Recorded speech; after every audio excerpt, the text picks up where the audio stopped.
ꯃꯦꯒꯤ ꯇꯥꯡ 3ꯗꯒꯤ ꯊꯣꯛꯄ ꯍꯥꯏꯂꯣꯏ ꯑꯩꯈꯣꯏ 2023ꯗꯒꯤ ꯑꯗꯨꯕꯨ ꯃꯇꯝꯗꯨꯗ ꯂꯩꯔꯝꯃꯤꯕ ꯃꯅꯤꯄꯨꯔ ꯑꯩꯈꯣꯏꯅ ꯃꯦꯒꯤ ꯇꯥꯡ 3 2023 ꯍꯥꯏꯕꯗ ꯂꯩꯔꯝꯃꯤꯕ ꯃꯅꯤꯄꯨꯔꯗꯨꯒ ꯉꯁꯤ ꯑꯩꯈꯣꯏꯅ ꯐꯨꯠꯕꯣꯜ ꯁꯥꯟꯅꯕꯒꯤ ꯂꯩꯃꯤꯟꯅꯔꯤꯕ ꯑꯩꯅ ꯉꯥꯡꯉꯤꯕ ꯃꯤꯀꯨꯞꯁꯤꯗ ꯂꯩꯕ ꯃꯅꯤꯄꯨꯔ ꯑꯅꯤꯁꯦ ꯀꯗꯥꯏꯗ ꯀꯩ ꯈꯦꯠꯅꯒꯦꯗ ꯇꯥꯡ 3ꯒꯤꯗꯨꯅꯅꯦ ꯑꯦꯛꯁꯤꯗꯦꯟ ꯊꯣꯛꯑꯒ ꯍꯣꯁꯄꯤꯇꯥꯜꯗ ꯄꯨꯔꯛꯄꯅꯤ ꯃꯤ ꯑꯃ ꯑꯅꯥꯕ ꯑꯃ ꯁꯣꯛꯑꯦꯅ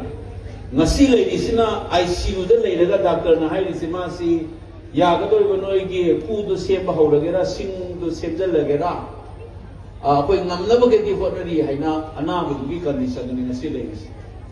mege tamahum da ngasi yam tin khenere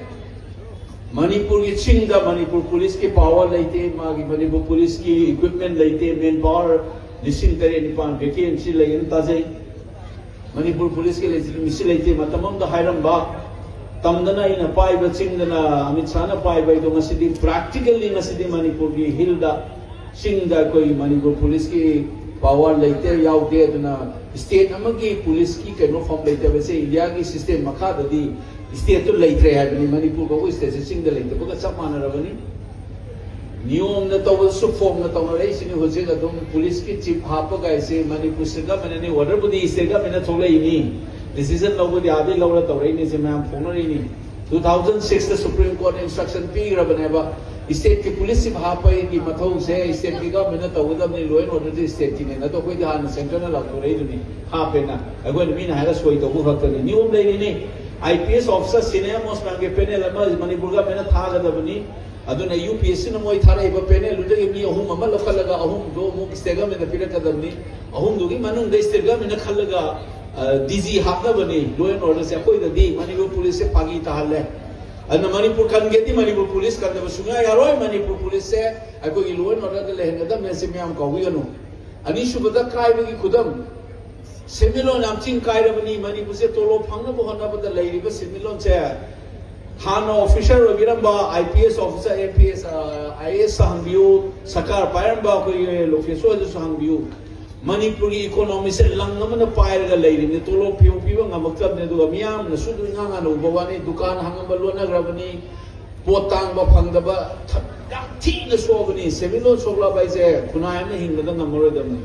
You know, live with the Sana, Visico Marine, never yam Namaru, Bamna, Furu Amatugai Yedi. I hate Heiser Kabo Tasan by said to him Jangi, Mapum Panale, Naba. And the Kunai Muki Tasan by Sekana Tasan Gab at Damagi, Chana Patab, Chana Lon, Hona Lon, Taxi Hasinani. Imum the Ipada Karingani, Imada Kaidoni, Sadakram, Vivachakani, Karamalam, Sajakani, Lekai, Helam the Kaidoni, Laiguru the Karingani, Haiba Masigi, Chana Lon, Inasin and the part of the community in the Lazy. Masia Kaibaba. Ai inamma itay ima ipalay kai halaman gisi he kai ro matamda community level sanga do no level do ina duna Manipur di masigi level also of the chumna ki politically kana to malan mangamde Manipur police hill leiti haiba ki danate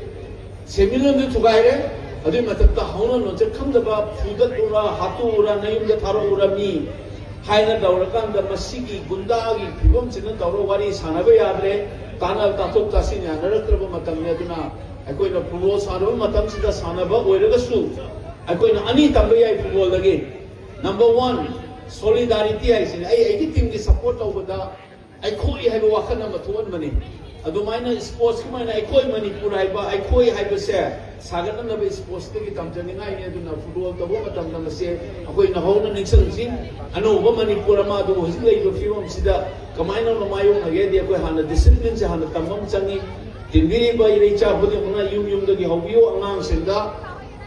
Imai Pada Kamina Nangani, Taxi Kasi, Kamita, when he Maduna Tragadi, I call the fight back to Hogi, must discipline Jaw the Dia, the Dobato, football again, Tamsi, Matamam the football in a book of the Kangi, the player, Masenkin, Tina, the Tanaba, Refi the Tanadan, cowboy culture, Madu, which is the Kodoy Haide. Kado ising mata sala zufil nakanda kuru gula thakani referee na torko the khud maning the pullaga sigi control and discipline se football na patana tambi bane do koi sa haire sumaina furup amo ina so taxi khasi laigru halam na ngang se kase koi tamba ma matau dai madu ki bevado yor kanda tasal matung the economy ga political challenge koi thingba ngani madu thenaba ngani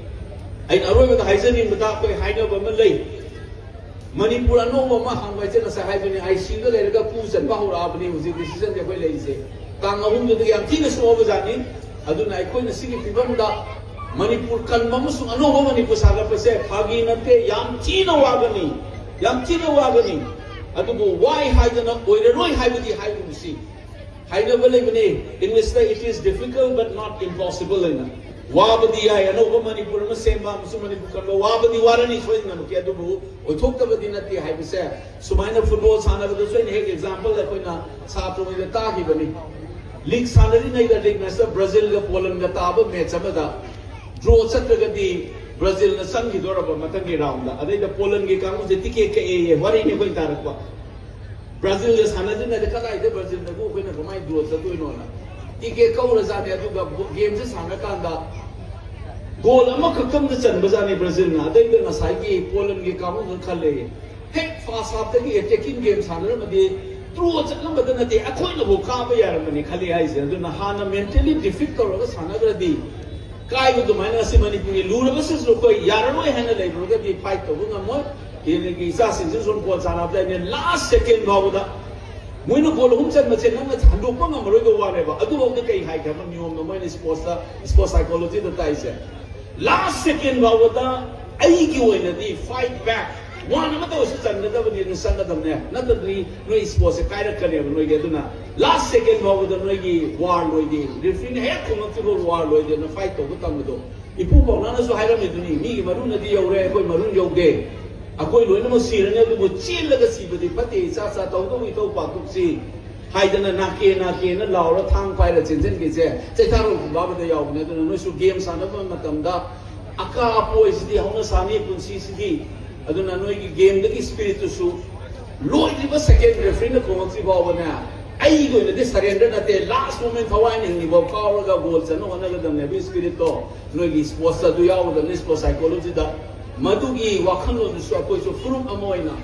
jati amoina ko su last moment ba da na ko fight break to ga Manipur kan si ano ko Manipur ma se ne sa hai kar se tham jar ga sai sum tension jar ga thank you